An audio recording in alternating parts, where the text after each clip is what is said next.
Agora você ouve uma palavra de vida com o pastor Érico Rodolfo Bussinger.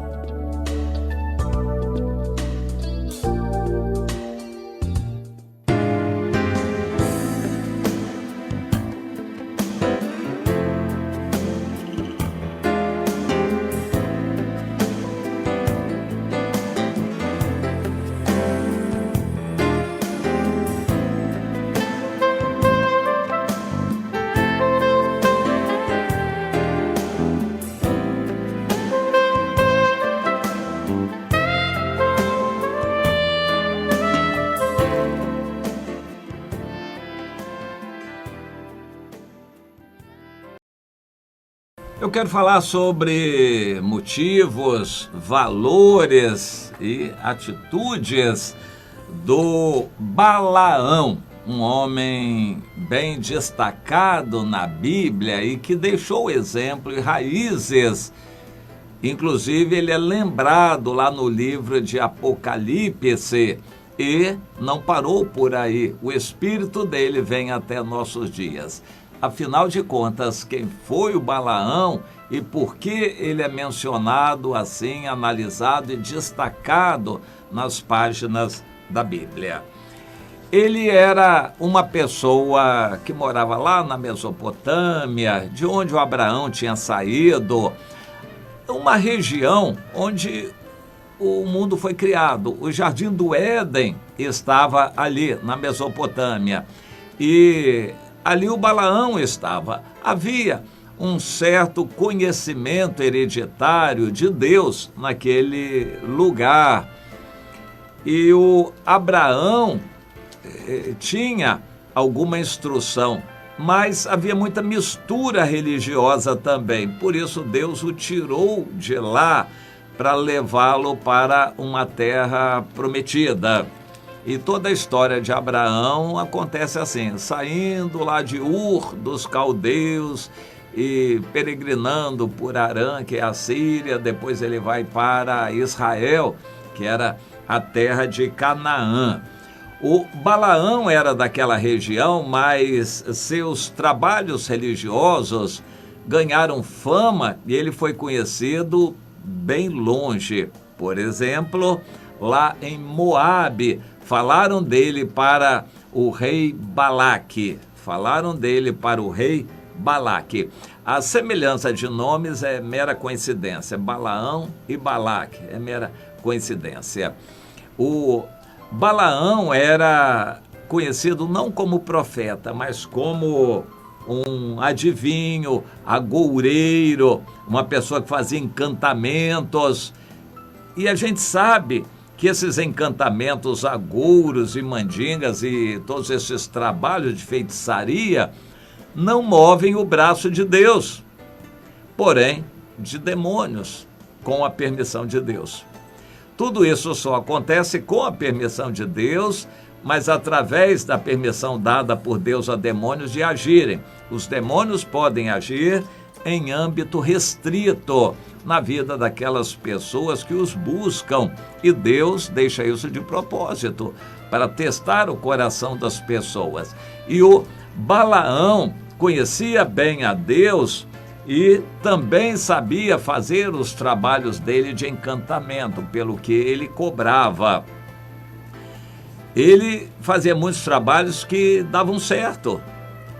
Existem hoje muitas religiões que praticam feitiçarias, de alguma forma, busca de demônios para atuarem em favor das pessoas ou contra outras pessoas. Existem muitas religiões no ramo afro-brasileiro, religiões indígenas. Existem muitas religiões que mexem com espíritos, com demônios, e tudo com a permissão de Deus, porque Deus dá essa permissão no âmbito restrito. E o Balaão se tornou conhecido por isso, porque ele sabia separar as coisas. Inclusive, ele também entendia de Deus e sabia quem era Deus e o que Deus queria.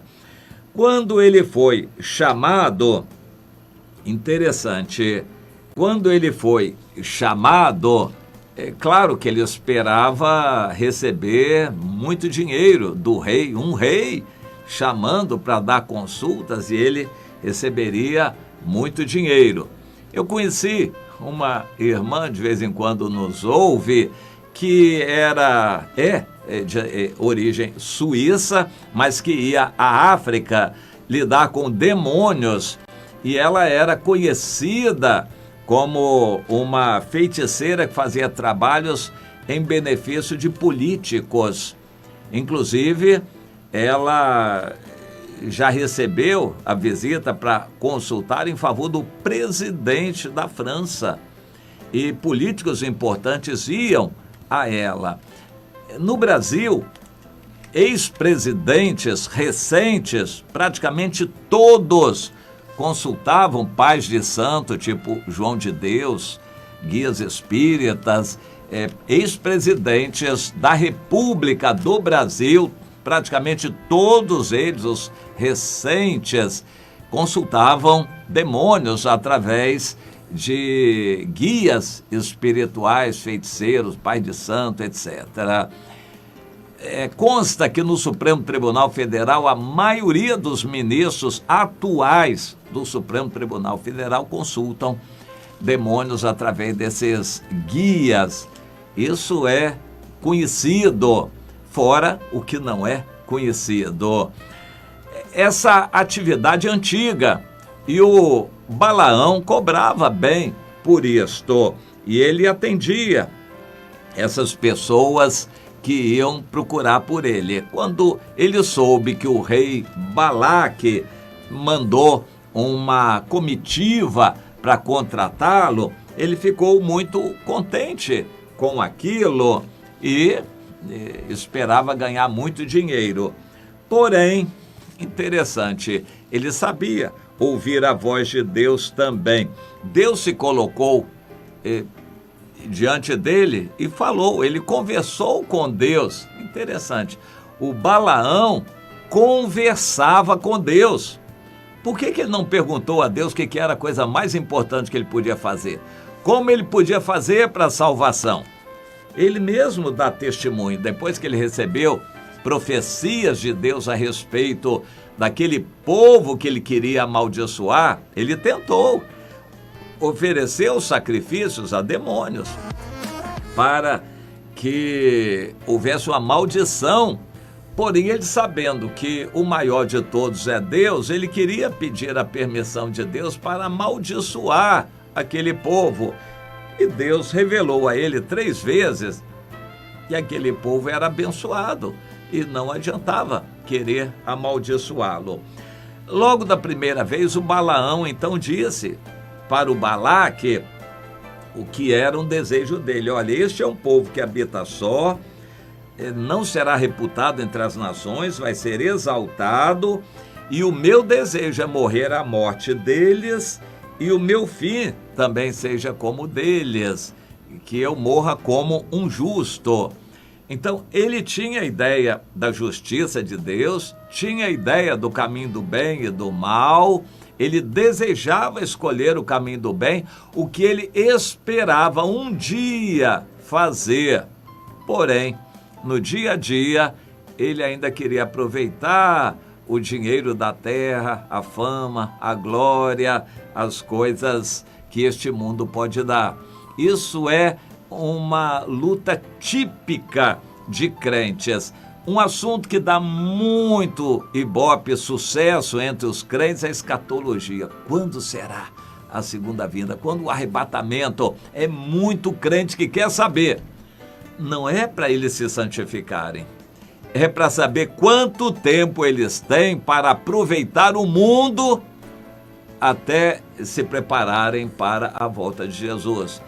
É muito crente que tem uma ideia clara do que a Bíblia diz a esse respeito, e eu vou repetir, não é que eles querem se santificar a Deus, é que eles querem aproveitar o mundo e voltar para os caminhos de Deus antes que aconteça o arrebatamento.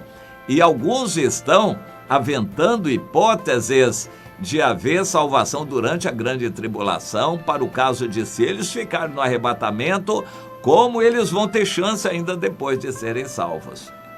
São muitos que estão especulando sobre isto.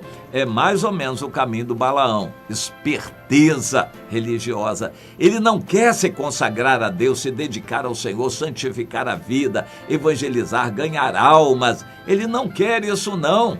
O que ele quer é aproveitar o mundo e depois voltar depressa para o caminho de Deus, esperando o fim junto de Deus. O Balaão estava no caminho dos encantamentos e adivinhações e procurando maldições contra o povo de Israel para poder receber por isto, mas ele esperava um dia ter a oportunidade de se voltar para Deus e ter o fim dos justos da salvação. Ele queria, ele entendia disso e sonhava em morrer com a vida acertada como um justo.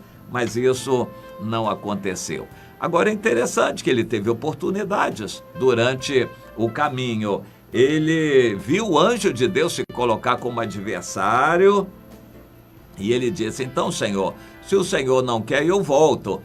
É muito cômodo o crente não querer tomar uma decisão, entregar isso para Deus. Senhor, o Senhor é poderoso, se o Senhor quiser, o Senhor me evita de pecar, se o Senhor quiser, o Senhor me tira desse caminho, se o Senhor quiser, o Senhor me empurra para o trabalho missionário ou para o chamado que o Senhor tem para mim, se o Senhor quiser, me force a ir. Mas Deus diz: não é assim, eu quero que você queira, eu quero que você queira. Então você tem que querer buscar o poder do Espírito Santo, santificar a sua vida, tem que querer se consagrar a Deus, você tem que querer. E não adianta pedir para Deus empurrar você. Então Balaão disse: tá bom, Senhor, se o Senhor não quer que eu vá, então eu não vou. Deus disse: não, não é isso, eu quero que você saiba para falar somente aquilo que eu mandar você falar.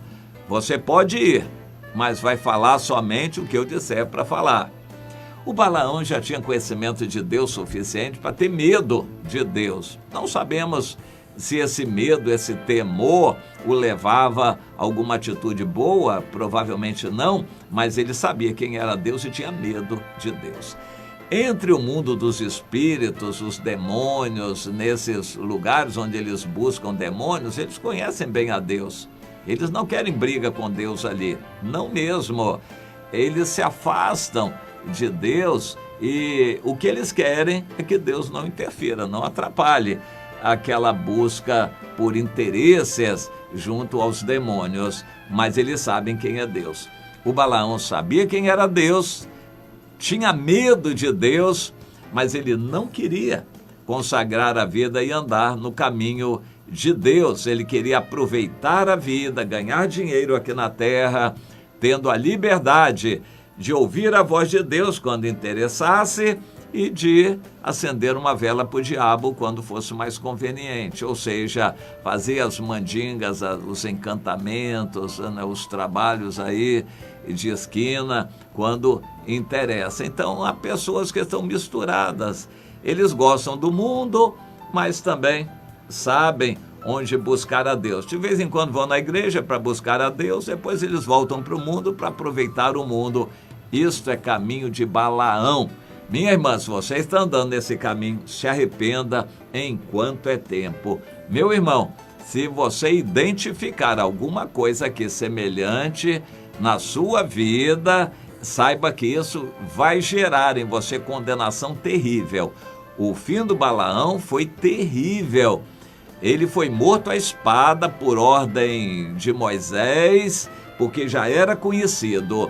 Apesar de ter profetizado da parte de Deus, ele escolheu o caminho de ensinar os moabitas e de quebra os midianitas também a fazerem Israel pecar. O trabalho dele foi contra o povo de Deus. Será que você tem trabalhado com a sua língua contra o povo de Deus ou você tem somado? Se tem uma igreja perto de você, mas não é da sua denominação, você ama esses irmãos, você vai lá, você ora por eles, você quer a bênção deles, ou você se sente prejudicado prejudicado pela barulheira que eles fazem e fica desejando que aquela igreja feche. Como é o seu coração? Você ama o povo de Deus, mesmo que não seja da sua denominação, ou você busca os seus interesses na sua denominação, aquilo que lhe traz proveito? Pense nisto. Se você se identificar em alguma coisa com esse Balaão aqui, tome cuidado, porque o fim dele foi terrível e a condenação no inferno vai ser pior ainda. Isso nos é trazido lá no livro de Apocalipse. Então, pense nisto, meu irmão, pense nisto, minha irmã.